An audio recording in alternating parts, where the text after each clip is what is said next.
Hello, in this video I want to have a look at some common Christian symbolism. Actually predates Christianity by quite some time, but most people would be familiar with most of the imagery. Here's a picture from Chartres Cathedral. So we see Jesus emerging from the Vesica Pisces, but there are four figures around the outside: angel, a lion, a bull, and an eagle. These are astronomical references, and you'll find similar the origins going back to the Vedic time, later on ancient Greek, and specifically to do with something called the Great Year.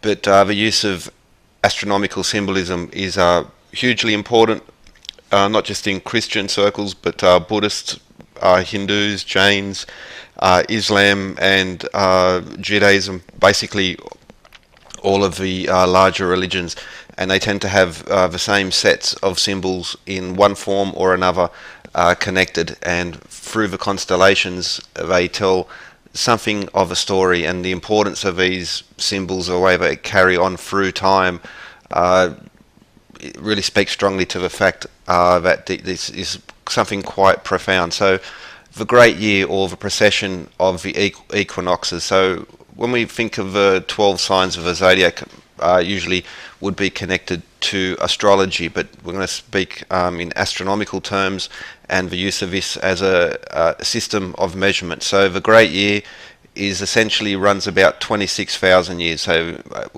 usually stated 25,920 years, and we'll explain that a little bit further, but we'll have a look at some of the very common, very classical symbols connected with the Great Year, and especially in cathedrals. So St. Peter's and Paul's, the former cathedral in Goulburn, New South Wales. So this is a Catholic, part of a Catholic diocese there, and it's apart from the measures and some other standards which really mark out these buildings and mark out the importance of these numbers, especially the measures so often connect to, will always connect to astronomy, geometry, arithmetic, and to music. But for now, the focus will be on especially the Great Year and astronomical connections. So very typical Christian symbols. We have Matthew, Mark, Luke, and John, more often connected with the four Gospels. These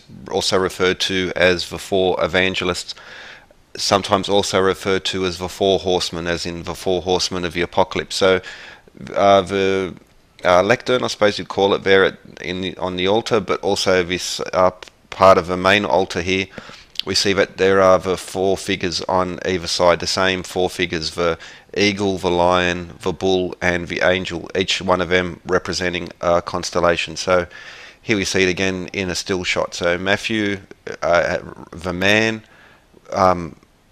represented as an angel. This is a connection to the constellation Aquarius. We are just entering the age of Aquarius, in the process of leaving Pisces. So that's where the whole age of Aquarius thing comes from. Mark, the lion, in kingship. Luke, the bull, is the sacrifice, and John, the eagle, soars to heaven. So the constellation Aquila is the eagle, but historically Aquila has always been connected to Scorpio. So when you see the eagle in this symbolism, you really are indicating towards the constellation Scorpio. So once again, we have double reference in St. Peter and Paul's Cathedral to the lion, the eagle, or Scorpio, Aquila, or Leo the lion, as in the constellation Leo, the angel representation of Aquarius, and the bull representation of the constellation Taurus. These are the astrology signs used in the Zodiac.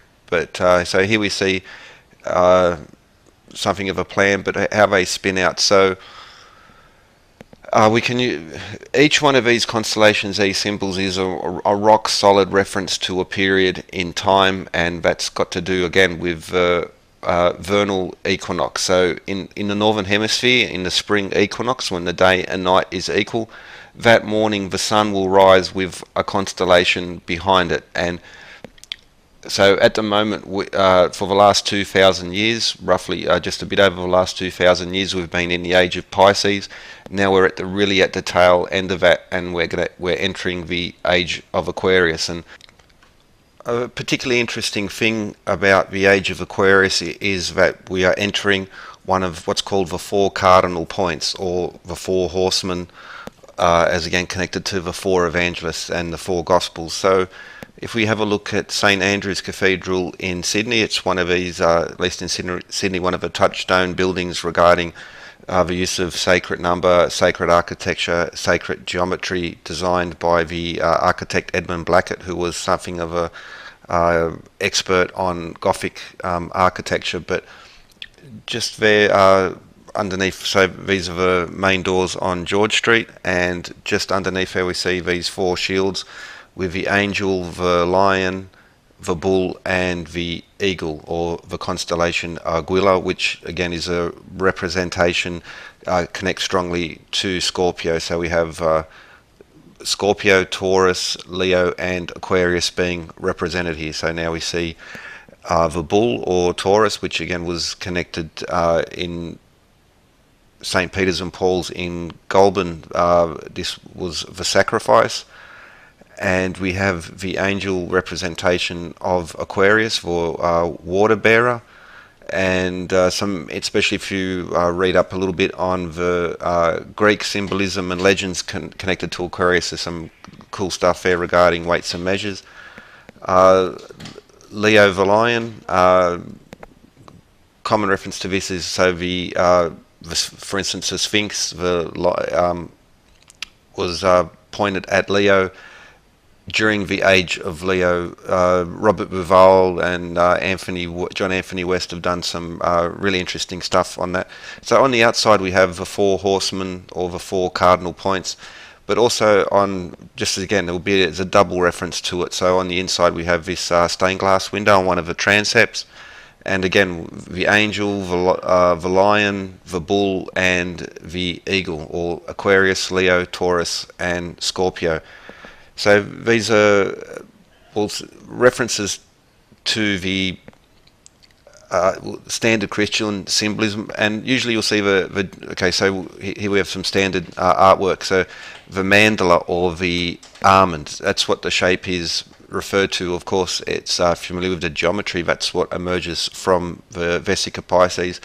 And again, throughout the Christian world, throughout centuries, we see the same symbolism with the four horsemen, or the four evangelists around the outside: the angel, the eagle, the lion, and the bull. It's a standard across all denominations of Christianity as well. So we have the 12 signs of the Zodiac. Each one of them lasts on average 2,160 years, which makes the great year 25,920. So this precession, this great year, is one of the essentials throughout all this sacred geometry. Every one of these buildings, the temples, churches, even supposedly secular buildings, have symbolic as well as through the measures repeated connections to this cycle. Now you can also see where the red points I've connected out, so they're the four cardinal points, and you see how they oppose each other. So it's almost like north, south,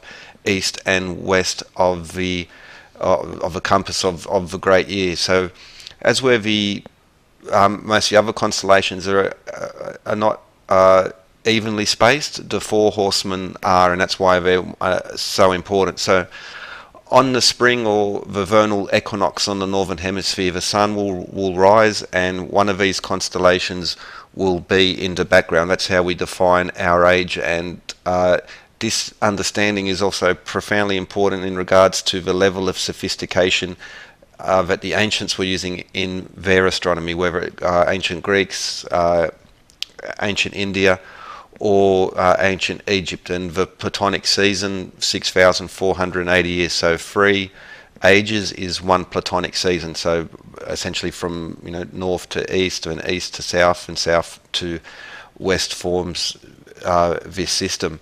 And it's like one of those that so many researchers will see over and over across ancient structures, and it's one of the reasons why this particular symbolism is very important. And there's also, for instance, Randall Carlson and some others discussing the cycles of time, cycles of destruction, and how, especially well, there was a major cataclysm during the age of Taurus, the bull, 6,000 years ago. 12,000 years before that, we had the age of Leo, and again, a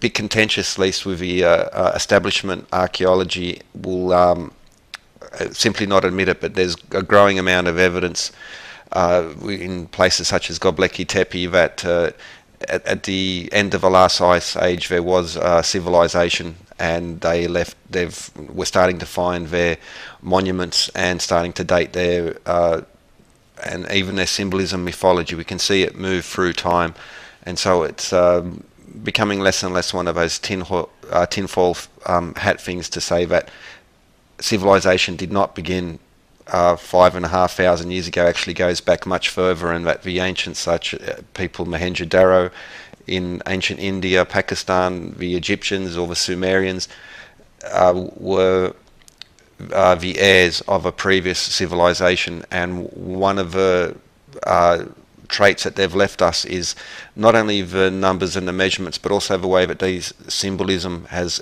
carried through.